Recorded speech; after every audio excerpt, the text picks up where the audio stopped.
మనం గ్రూమింగ్ చేయకముందు dull colours and dull ప్యాటర్న్స్తో ఉన్న betta wild alien blue betta after grooming ఎలా ఉందో చూడండి మా. ఫుల్ కలర్ ఎన్హాన్స్మెంట్ జరిగిందని ప్యాటర్న్స్ కూడా ఎంత బయలుపెట్టాయో చూడండి. హాయ్ మా, welcome to betta webs Telugu. ఇది మన బెటా గ్రూమింగ్ సిరీస్లో పార్ట్ 2.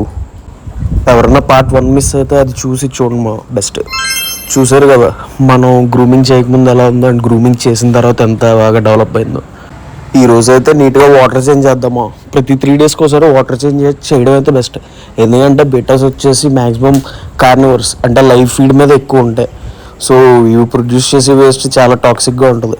సో ప్రతి 3 డేస్కి ఒకసారి వాటర్ క్లీన్ చేయడం అయితే చాలా మంచిది. అది చాలా క్రూషియల్ స్టెప్. ఇప్పుడు వచ్చేసి నీట్గా వాటర్ చేంజ్ చేసి కొత్త వాటర్ రీఫిల్ చేద్దాం. అండ్ ఒక 15 మినిట్స్ దాన్ని సెటిల్ అవ్వనిచ్చి ఆ బీటాని దానికి నీట్గా ఫీడ్ అయితే వేసేద్దామా. బీటా గ్రూమింగ్లో ద మోస్ట్ క్రూషియల్ స్టెప్ అయితే ఫీడ్ మా. నేను ఏ ఫీడ్ వాడాను, రోజుకి ఎన్నిసార్లు ఫీడింగ్ ఇచ్చాను, ఇదంతా తెలుసుకోవాలంటే పార్ట్ 3 చూడాలి. అండ్ పార్ట్ 3 చూడాలంటే కనుక ఈ వీడియోకి ఒక 20 షేర్స్ అండ్ ఒక 30 కామెంట్స్ వస్తే నేను వెంటనే పార్ట్ 3 అప్లోడ్ చేస్తామా. నాకు ఎలాంటి సపోర్ట్ లేకుండా ఈ బీటా గ్రూమింగ్ సిరీస్ కంటిన్యూ చేద్దామని అయితే నేను అనుకోవట్లేదు. సో పార్ట్ 3 కోసం షేర్ అండ్ కామెంట్ చేయండి మా. And don't forget to follow మా.